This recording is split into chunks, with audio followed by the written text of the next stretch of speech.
and it's destroying the oral microbiome. It's shutting down nitric oxide production. It causes an increase in blood pressure.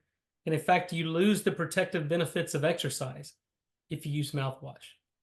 So similar to antibiotics now, you cannot use antiseptic mouthwash to destroy the oral microbiome every day without consequences. And you know the numbers.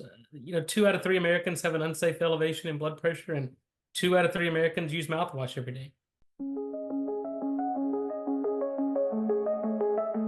Welcome back to the Health Longevity Secrets Show, where we push the limits of human potential and unlock the secrets to our health and longevity with your host, Dr. Robert Lovkin.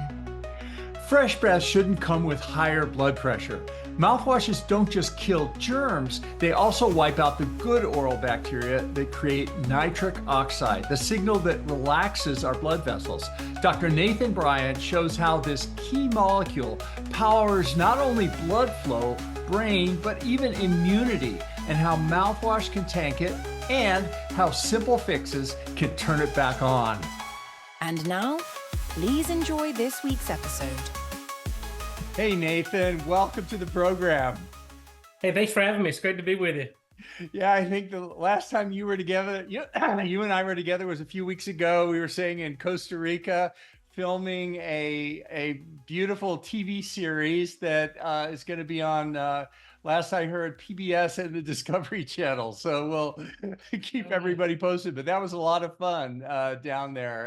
And we got to dive into some great discussions on nitric oxide. And hopefully that's what we can do today. I want to start with the basics first. This is arguably, pound for pound, the most important biological molecule there is. I mean, it's a small molecule, so that gives it an advantage, but it's certainly, it's really getting more and more press. It's more and more important, and more people need to know about it. So what is nitric oxide exactly? Well, as you said, it's a small molecule. It's just one nitrogen, one oxygen.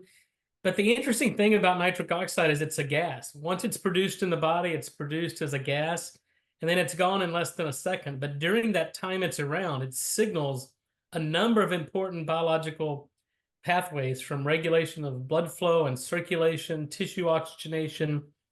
It's involved in neurotransmission in the brain. It's how our immune cells kills off invading pathogens.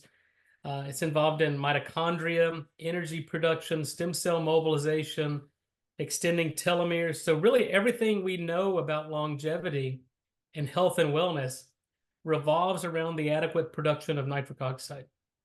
And just before we get into it, just to clarify, a lot of people have heard the word nitrous oxide, which is another gas, which is different from nitric oxide, which we're talking about today. How are those different, and what are they? Well, really the only similarities are both are a gas and they sound similar, but their physiological and medicinal properties are completely different. In fact, probably two ends of the spectrum. So nitrous oxide, as you're aware as a physician, it's an anesthetic, a general anesthetic, primarily used in dental offices. It's called laughing gas. But that puts you to sleep. Nitric oxide is what animates human. In fact, it was described 2,000 years ago by Galen as the pneuma, the spirit that animated the human. And today we know that nitric oxide is that molecule that was described over 2,000 years ago. So even though they sound differently, they're completely different molecules. And I think it's a lot of people, I hear all the time, oh, I love nitrous oxide. And I go, well, you may love nitrous oxide, but what we do is nitric oxide. Yeah, and so nitric oxide, which is what we're going to be talking about today, as you said, it's a gas. Now, what does that mean? It's not bubbles in our bloodstream, though. It dissolves, right? Or how does that work? Well, at normal atmospheric temperature and pressure, we have solid liquids and gases. And so different molecules are in those different states at different temperatures and pressure. So under normal physiological temperature and pressure, nitric oxide, when it's produced, it's a gas. So it diffuses in all three dimensions. It binds to its primary receptors and then activates all these cell signaling pathways. And that's what's made it a unique molecule. In fact, it was such a unique mechanism of signaling that in 1998, a Nobel Prize was awarded for the 3 scientists that discovered it because it was a completely new mechanism in terms of cellular communication. Yeah, I was at UCLA at the time on the faculty there, and Professor Lou Ignarro from UCLA got the Nobel Prize. It was a huge deal, and I understand you've worked with him and worked together on a number of projects. So that's and the other award winners too, I think, on that. Yeah. So yeah, look, it's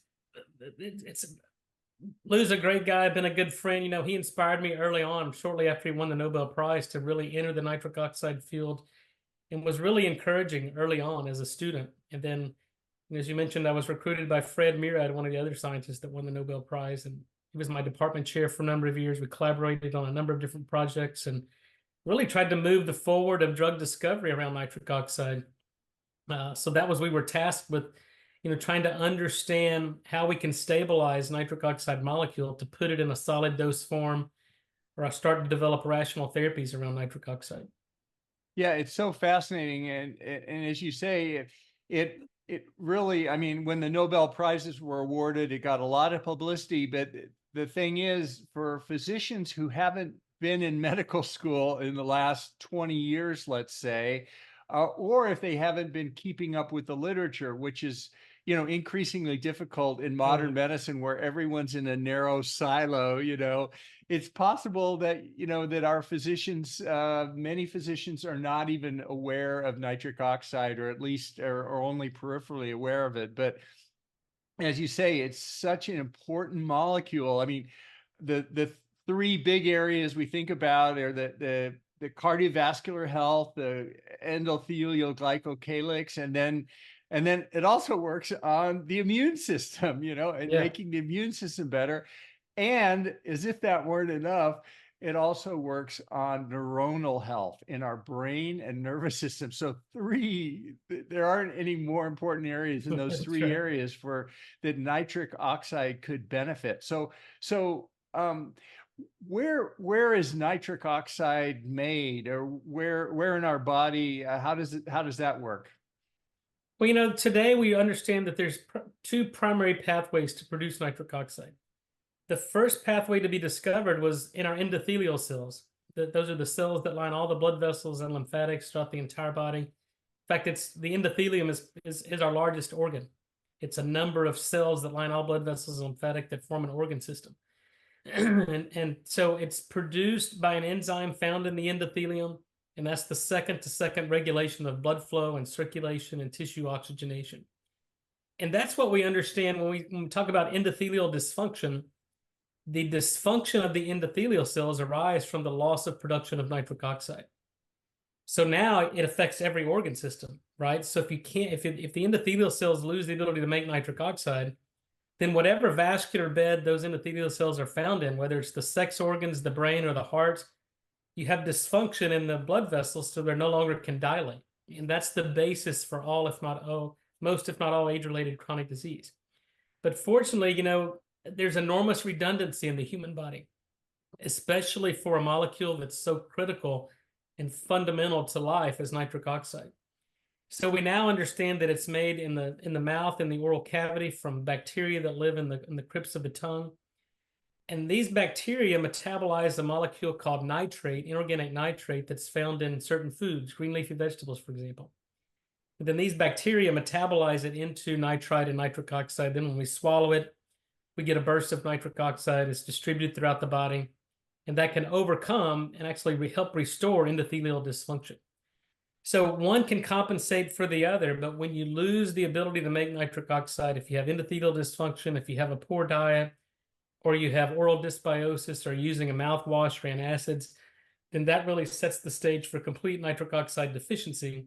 And then you see the onset progression of symptoms and clinical disease.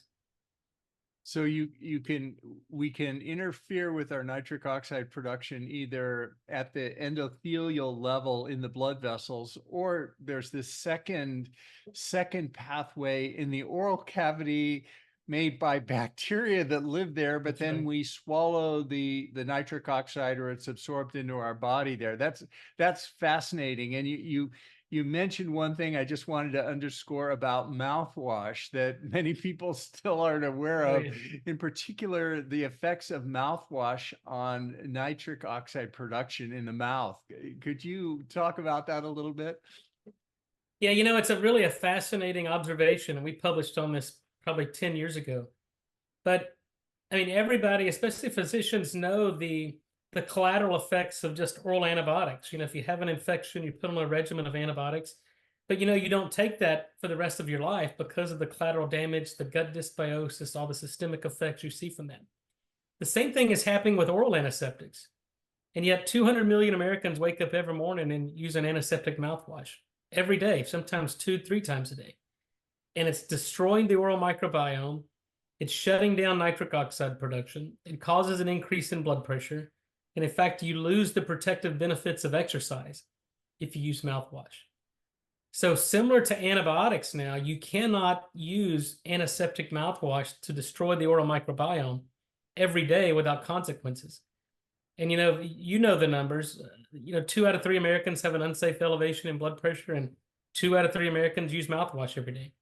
And that's not coincidental. We published on this in 2019 that if we took normal intensive patients and we just gave them mouthwash twice a day for 7 days, we saw an increase in their blood pressure, in some cases 20 millimeters of mercury. So we made normal intensive patients clinically hypertensive simply by using mouthwash. And so we have to get rid of that. There's too much collateral damage, and everything's risk benefit, and the risk of mouthwash far outweigh any benefits. And the same thing happens with fluoride. Fluoride's in toothpaste, it's in a lot of mouth rinses, it's in municipal water. Fluoride's an antiseptic, it kills the bacteria, and it's a neurotoxin, and it shuts down your thyroid function. So if we just stop eliminating mouthwash use and get rid of fluoride in our toothpaste and then filter it out of our municipal water system, now the oral microbiome can repopulate, improve its diversity, restore nitric oxide production, and people get better. Wow. Well, I guess we can give up on Listerine as a potential sponsor for this program. That's right. I tell people, look, believe the ads when you see them. This will kill 99.99% of the bacteria in your mouth. It does, and that's not a good thing, but yet they advertise it. And so this is the advancement of medicine. 100 years ago, we were using leeches to exsanguinate people. We don't do that anymore, right? Because we know better. Years ago, it was thought this oral systemic link where people with periodontal disease, gingivitis have higher incidence of heart attack and stroke and cardiovascular disease. So what do? Well, let's just kill all the bacteria. Well, now, since the microbiome project, we know that the bacteria that live in and on our body outnumber on cells 10 to 1. And these bacteria are there to do jobs that we as humans can't do. It's a true symbiotic relationship. And you kill these bacteria to your own demise. I mean, we have to maintain a healthy microbiome, and there's certain essential metabolic activities that these bacteria are performing. And the one we're focused on is the nitric oxide producing bugs in the bacteria. And so it's not only mouthwash, but you're also saying if we should look at our toothpaste, if it has fluoride in it, we should discontinue that for the same reason then, correct? No, that's right. If you read the back of a fluorinated toothpaste, it says if you swallow this, call poison control. I mean, fluoride is rat poison, from years ago. And it shuts down your thyroid function. It's a neurotoxin, and it's an antiseptic. So we have to remove fluoride. Fluoride's one of the most toxic molecules on the periodic table. And I don't know why anybody ever thought it was a good idea to expose humans to fluoride. One of our other speakers I was talking to with recently is an Ayurvedic medicine expert, and she was recommending something that I haven't done yet, although I ordered one from Amazon. It's a tongue scraper. Do you know any? How does that weigh into nitric oxide? Is there any effect? Is tongue scraping detrimental? Is it helpful, or is it a completely different topic? No, look, we published on this in 2019 because we found that some of the patients that we enrolled in the study were tongue scraping. And so here's what we found. People that did tongue scraping had the most diverse oral microbiome, and they seemed to have the best regulation of blood pressure. So tongue scraping, I think, is good. And I equate this to the analogy is it's like tilling the soil before you plant a garden, right? You're tilling up the surface, the crypts of the tongue, you're improving the diversity. But here's what we also found. If you tongue scraped and used mouthwash, those were the people who had the highest increase in blood pressure upon mouthwash use. And I think what it's doing when you're tongue scraping, you're opening up the crypts of the tongue and allowing the antiseptic mouthwash to get into the crypts, and you get more effective killing. So to answer your question, tongue scraping alone is good, at least from our data and from the outcome from our study. But if you're tongue scraping, you should not number one, you shouldn't use mouthwash under any conditions, but especially if you're using a tongue scraper, you have to avoid mouthwash. And I think we were talking beforehand about antacids too. Yeah. What's the dynamic there with nitric oxide? Well, antacids, and specifically, we're talking about what's called proton pump inhibitors. These are things like Prilosec, Prevacid, omeprazole, pantoprazole.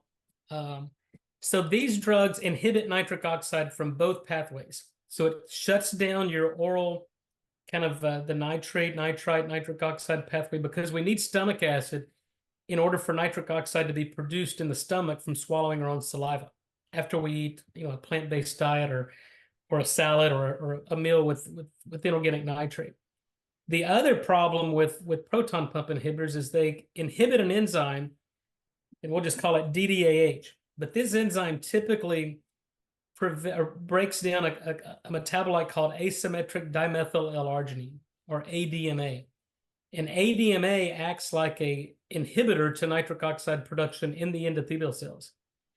So when you use proton pump inhibitors, it leads to an increase in a molecule that inhibits nitric oxide production and then shuts down nitric oxide production from our diet.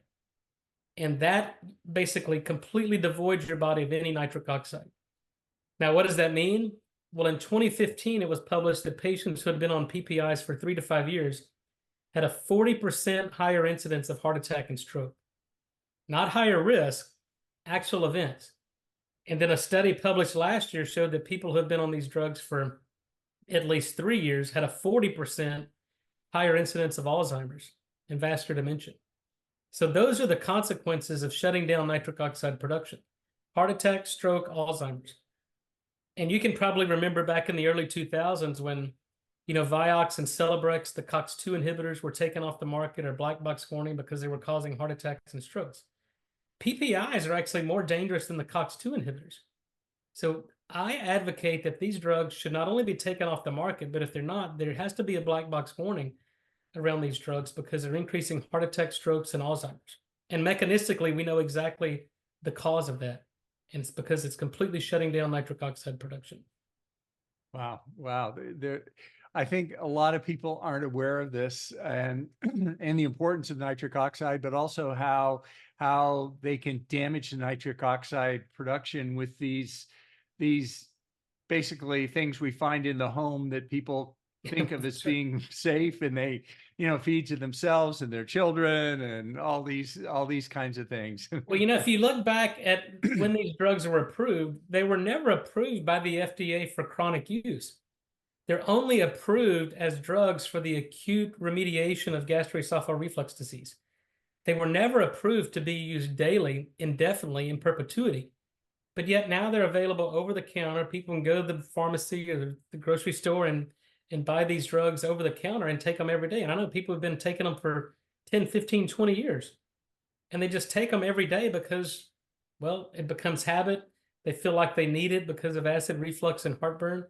But there's consequences to that. And I tell people all the time, you have to find a way to wean off these antacids, or else, the data tell us you're going to suffer a heart attack, stroke, or get Alzheimer's. Yeah, so that's largely the oral production, but then, as you said, some is absorbed into the gut and goes into the intravascular ones. And the intravascular endothelial production of nitric oxide, I just reread Richard Johnson's great book, Why Nature Wants Us to Be Fat. He's going to be speaking also here, and he talks about his interest is in fructose and how fructose is metabolized in the liver and production of urate, which we used to think of as sort of a benign molecule that maybe caused some gout or something, but otherwise you don't have to worry about it. But Yeah. he talks about how fructose being broken down into urate, and urate can actually block nitric oxide synthetase and endothelial nitric oxide synthetase particularly. Yep. Have you noticed that, or do you have experience with urate levels? Is this something we should be looking at also for all these conditions that nitric oxide deficiencies can contribute to, do you think? Yeah, no, absolutely. Look, as you know, metabolism is intricately connected to all systems in the body. And, urate, increased uric acid levels certainly shut down nitric oxide production. Dr. David Perlmutter has focused on this for the past 5 or 6 years in his book, Drop Acid. Yep. And so you can see the vascular complications and the vascular issues with people who have elevated uric acid and are prone to gout. And all of it can be explained by a shutting down of nitric oxide production. Yeah. Do you have a number for uric acid levels? I think Dave in his book talks, like close to 5 or not much higher than 5. I don't know. Yeah, Nobody I'm not really sure knows, either. I I think, guess. anything above normal is going to certainly be, putting you at increased risk. But, as I mentioned earlier, the body has a way of responding to different insults or stimuli. So there's always, a response to any insult we give the body. But I think what we have to focus on is all of these metabolites and pathways that seem to interfere with nitric oxide production. Then we have to work backwards and figure out, okay, how do we remediate this, normalize the levels, and get everything working optimally? Because I always preach that nitric oxide is foundational, but that's not the only thing we have to focus on. I think what the data tell us is your body cannot and will not heal without nitric oxide. But if you've got issues with some predisposition because of a single nucleotide polymorphism or some other issue, or you've got hormone issues, then we still have to focus on that. But foundationally, we have to restore the production of nitric oxide. So now anything you do thereafter will work better. Are there, well, speaking of SNPs or single nucleotide polymorphisms in our DNA that, many of us now get tested, are there any particular SNPs related specifically to nitric oxide production that people should be aware of? And if they have these, then they should even more stay away from all the things and maybe even take supplementation of nitric oxide. Yeah, well, obviously the NOS isoforms, NOS 1, 2, and 3, if there's SNPs in those gene products, then obviously there's going to be some sort of dysfunction. So NOS 1 is your neuronal NOS, NOS 2 is your inducible NOS, and NOS 3 is the eNOS. And so those are obvious. What's not obvious to people is the methyl tetrahydrofolate reductase, the MTHFR. So people associate that enzyme or that protein with methylation issues and defects in methylation. But it also is involved, that enzyme is involved in reduction of biopterin back to tetrahydrobiopterin, the reduced form. And BH4, tetrahydrobiopterin, is the rate-limiting step in nitric oxide production. So in patients who have a SNP and MTHFR, they have an endothelial dysfunction because they have more oxidized BH2 than they have BH4. And it's that redox ratio that leads to NOS uncoupling and endothelial dysfunction. Excuse me. Now, nitric oxide, it's so important. Why aren't more people aware of this, do you think? Why isn't, every physician talking about this when they see the patients with hypertension, which almost half of adult Americans have, and they call it essential hypertension because they don't really know what it is. They tell you to, eat less salt, but that's probably not the biggest factor. No, that's right. I think we can attribute it to several things. So number one is historically, it always takes, on average, about 17 years for new discoveries to become in the clinical practice. Nitric oxide wasn't discovered until the mid 80s and early 90s. really a true understanding of its production and significance. And then Nobel Prize was awarded in 1990. So now last year we were 25 years from the awarding of the Nobel Prize. So that can't really explain the lack of awareness now in clinical practice. I think in terms of patient care and the physician-patient relationship, there's not a focus on it because there's no official diagnosis, right? And there's no prescription you can write for nitric oxide deficiency. So it's not part of the billing and the coding and the payment process or the financials of medicine. Because as you know, as a physician, once you make a diagnosis, you have kind of some finite responses to address that diagnosis. Number one, not only to get paid, but to operate within the standard of care. And I think that's been my focus, is we have to develop this technology into safe and effective prescription drugs. Because now what we're finding is that hypertension is a symptom of nitric oxide deficiency. Erectile dysfunction is a symptom of nitric oxide deficiency. Ischemic heart disease can be treated with nitric oxide products. So as we start developing and getting our drugs through clinical trials and getting these drugs approved and on the market, I think it will become the main conversation between a physician and a patient, because now we get to the root cause of most, if not all, chronic disease. And we're no longer prescribing Band-Aids to mask the symptoms. We can have a drug that actually gets to the root cause of their underlying disease. Okay, I'm sold. Now, I've thrown out my mouthwash. I ordered a tongue scraper from Amazon. You're on the right path. I'm gonna go in and look at my toothpaste things immediately. I know I can check my urate levels with a blood test. Now, how do I check my nitric oxide levels, or how do I know where I am? Is there a blood test, or what can I do with that? You know, in the research lab for 30 years, we've measured this in the basic sciences, and then also in some clinical research.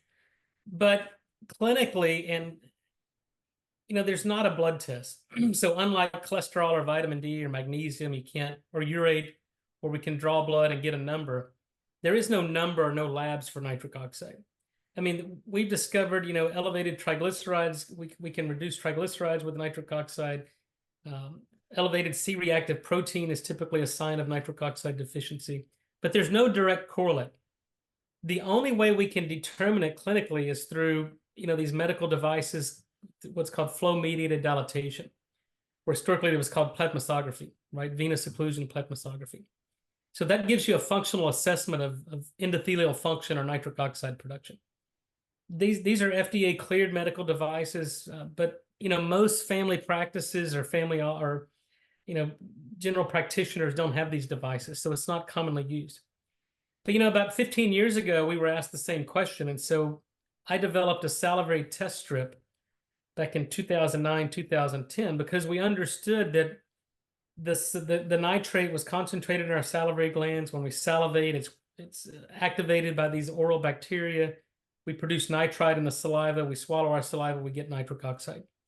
So I developed a non-invasive kind of a point-of-care diagnostic where you can test your saliva. So we've used that for probably 10 or 15 years. And I think it's, I tell people it's a good tool to have in your toolbox, but it shouldn't be the only thing you're using, because there's no such thing as false negative. If you show low on that test strip, then it tells us that your body is not making sufficient nitric oxide. But it doesn't tell us why. Is it because you have endothelial dysfunction? Is it because your diet isn't optimal? Is it because you're using mouthwash? Is it because you're using antacids? But you can start interrogating that system and getting to the bottom of it. The problem we ran into was false positives. And the false positives come from active oral infections. And these can be either symptomatic or asymptomatic oral infections. So people would, the example was, a 50-year-old obese, hypertensive, diabetic patient with erectile dysfunction. We test his saliva and he lights it up bright pink and it says optimal. Well, obviously, clinically, that patient isn't optimal. He's probably just the opposite. And then what we found was he had active dental infections. So the local immune response from the active oral infection was generating nitric oxide from our immune cells, enriching the saliva, and testing positive on the test strip. So those are the false positives. And so I've gotten away from the test strips and really just rely on clinical symptoms as a measure of nitric oxide availability, because I think that's the best picture we can put together, and then allow the physician to use their best medical judgment on how best to treat that patient. Yeah, and given that so many people, as high as 88% from that famous study everybody quotes have metabolic dysfunction, which Yeah. is, related with all the diseases that you're talking about that have a link with nitric oxide, we should all be suspicious for it at least. When you were mentioning the oral cavity, maybe I misunderstood you. Is the nitric oxide actually produced in the mouth by the bacteria, or is it the nitrates that are produced in the mouth and then swallowed and then absorbed and produced in the gut to make the nitric oxide?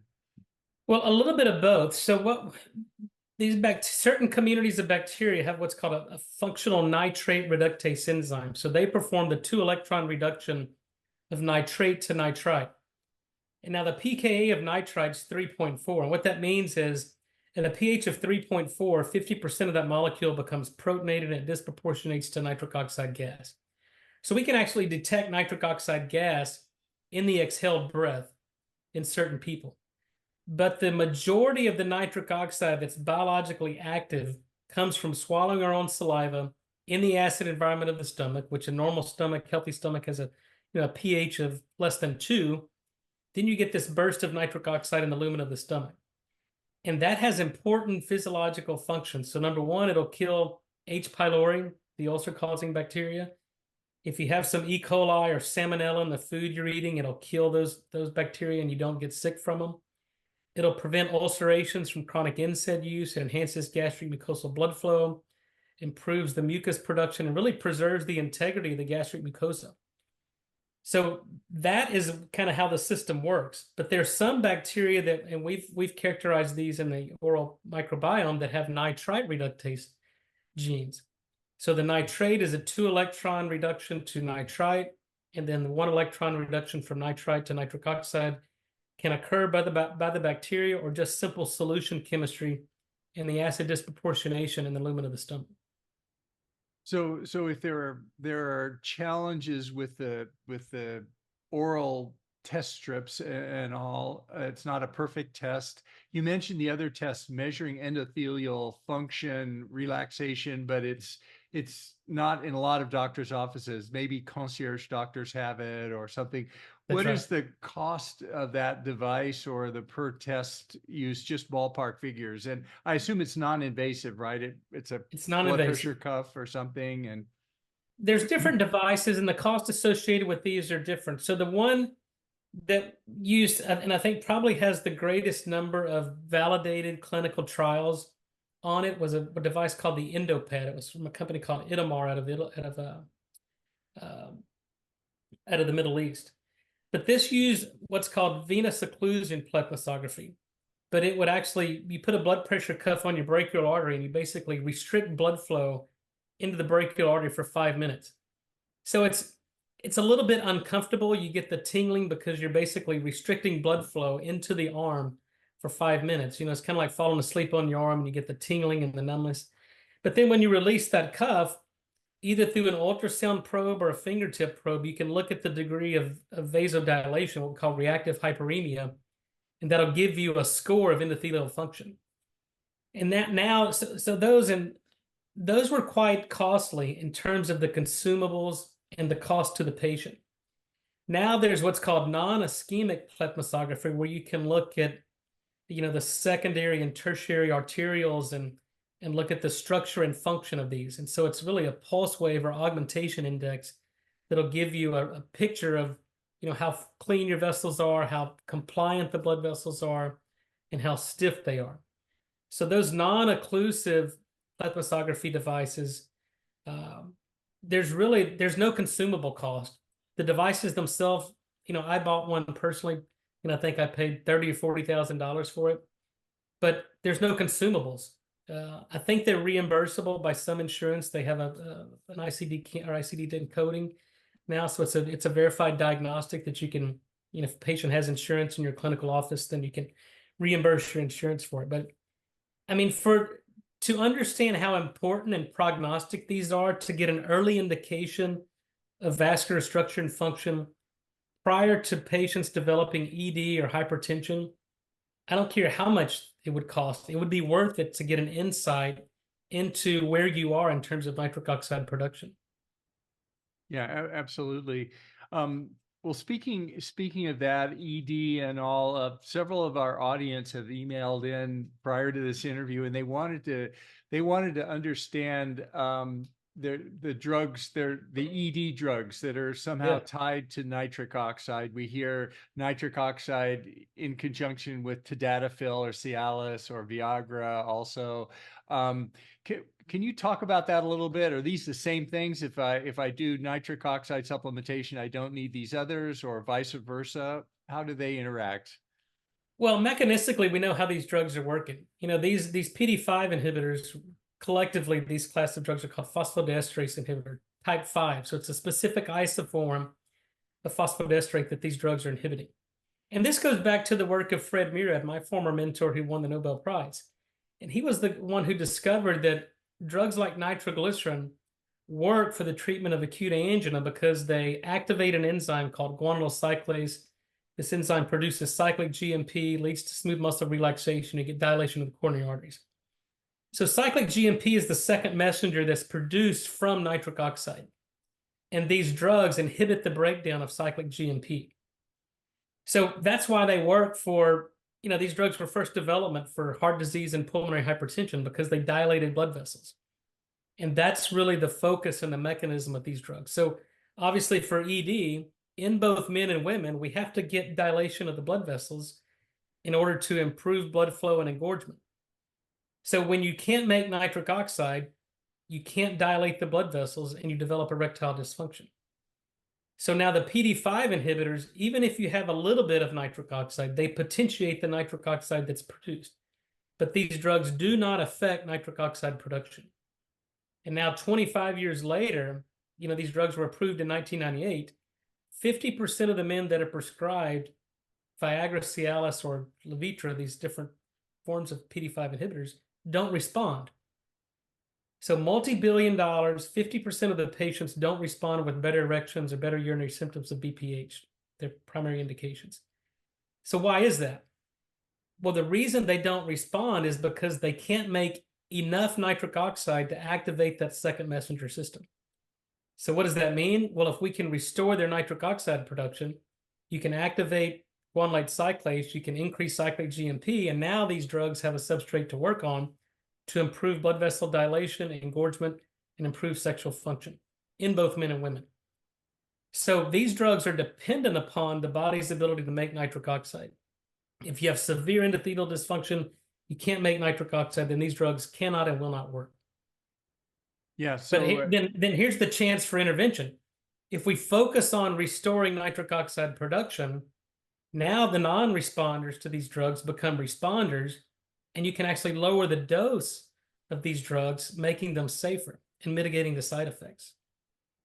So if I understand you right, they're not replacement for each other, but they're synergistic. And the PD5 inhibitors, the Cialis, Viagra, and all, really should be used in conjunction with the nitric oxide supplementation program. So you're doing both to get the maximum effect and the minimum dose required for those other ones.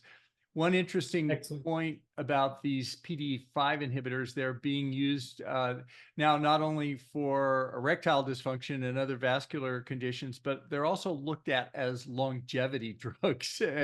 And so what are your thoughts about nitric oxide as nitric oxide supplements as longevity drugs? Well, I think the data are very clear. It's the foundation for everything we know about longevity. So going back to, I like to start with important clinical observations and then work backwards and figure out mechanism. And I think that's how science and medicine is advanced. So what do the PD5 inhibition data tell us? A study during COVID found that people who were on once daily Cialis had lower symptoms and susceptibility to COVID virus. That can be explained. Number two, a study out last year showed that people who had been on once daily Cialis or drugs like Viagra had about a 30 to 40% less incidence of Alzheimer's and vascular dementia. So when these drugs work, yeah, they can dilate the blood vessels of the sex organs, but it's not isolated there. They're dilating your coronary arteries, they're dilating your pulmonary arteries, they're dilating your cerebral arteries, and they're improving blood flow to every organ, tissue, and cell in the body. And that's a good thing. And I think several years ago, there was data out there that, many athletes were using these PD-5 inhibitors to enhance their performance during competition, during the Olympics, or during On the swimming field, not necessarily Yeah, off the on the- field, right? No, that's right. That's right. So here's what we know about nitric oxide and longevity. Number one, it dilates blood vessels. Number two, it activates an enzyme called telomerase. And you know this telomerase is an enzyme that prevents the ends of the telomeres in our chromosomes from shortening. And shorter telomeres, shorter lifespan. Longer telomeres, longer lifespan. So nitric oxide is what controls and regulates the length of our telomeres. Number two, mitochondria, the energy production organelles of the cell. Mitochondrial dysfunction is associated with every age-related disease. Nitric oxide controls the number of mitochondria per cell and controls the efficiency of ATP production by those mitochondria. So if you make nitric oxide, you have more mitochondria per cell and you're generating more energy more efficiently with less oxygen. And then number three, nitric oxide is the signal that tells our own stem cells to mobilize and differentiate. So as we get older, we don't lose the number of stem cells as we once thought. We just lose the ability to mobilize our own stem cells.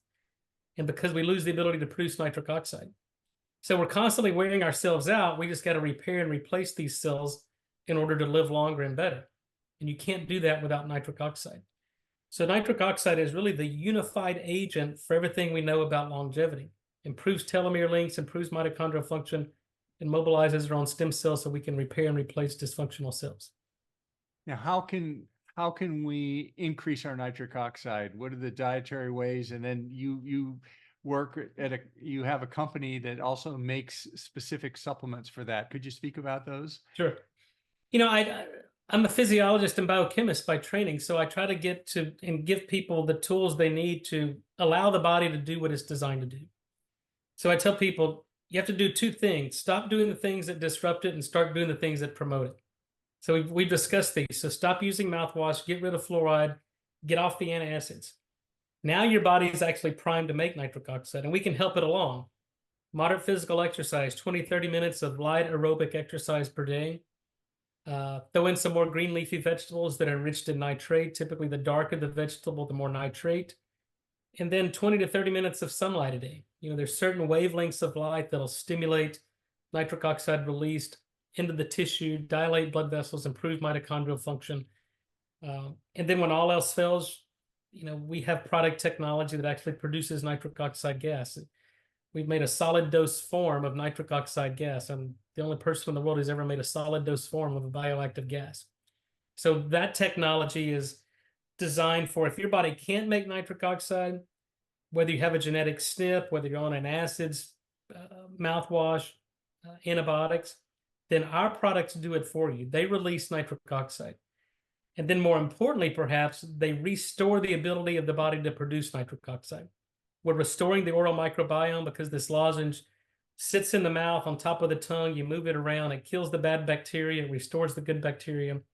And then we recouple the NOS enzyme in the lining of the blood vessel. So we improve endothelial function by about 15% within 4 hours.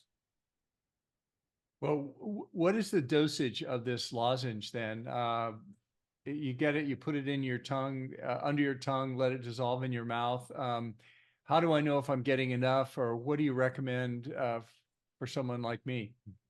Well, it's a very good question. And as you know, dose dictates poison. So what we try to do is understand how much nitric oxide a healthy human would make in 24 hours, and then give that back. It's called restorative physiology. It's not pharmacology. We're not giving synthetic compounds and inhibiting biochemical reaction. We're basically giving back the body what it needs. So I designed that lozenge to have a 5 to 6 minute resident time. So you put it in your mouth. You don't have to park it under your tongue or on top. You just move it around kind of like a sweet tart. But as it's dissolving, we can detect anywhere from 15 to 30 parts per million NO gas coming out of the oral cavity. And then we can do blood draws, so we have the full pharmacokinetic, pharmacodynamics of this molecule. But so I designed that one lozenge to provide enough nitric oxide that a healthy person would make over 24 hours. So if you're like us, Dr. Lufkin, and you're free of illness and symptoms and sickness, once daily is typically enough, kind of as a maintenance dose, because we live in a toxic world. We're nutrient depleted, and so we need this daily nitric oxide support. Now, if you've got a patient that's metabolically challenged, obviously the demands on that patient are much different from somebody like us who are proactive and perhaps taking it prophylactically. So one lozenge twice a day is typically good. We had a 15-year-old patient we published in 2012 with a severe resistant hypertension due to a urea cycle disorder. And we had to dose him one lozenge every 4 hours. So everybody's different. And we just have to, number one, if physicians are using this, use their best medical judgment for their patients. But for consumers using this, without the guidance of a physician, we say, don't exceed more than 2 a day, right? 1 in the morning, 1 in the evening, 12 hours apart. I've been doing this now for probably 15 or 20 years. And I turned 50 a couple of months ago, and I've got the biological age of a 36-year-old, no blood pressure issues, no symptoms. And so I think it's worked prophylactically for me because, a lot of my 50-year-old colleagues are in much worse shape than I am. Yeah. Oh, absolutely. Well, I want to be respectful of the time here.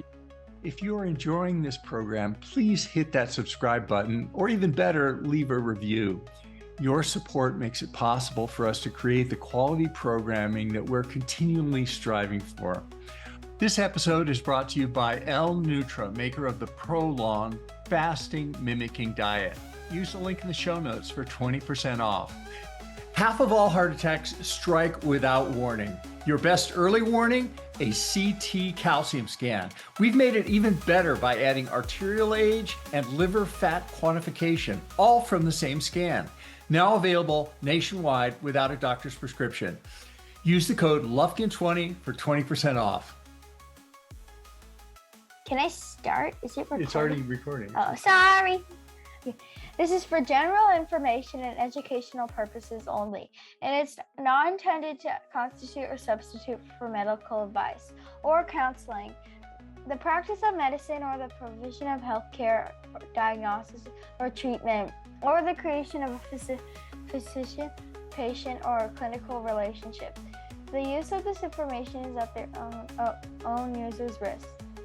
If you find this to be on the value, please hit that like button to subscribe to support the work that we do on this channel. And we take your suggestions and advice very seriously, so please let us know what you'd like to see on this channel.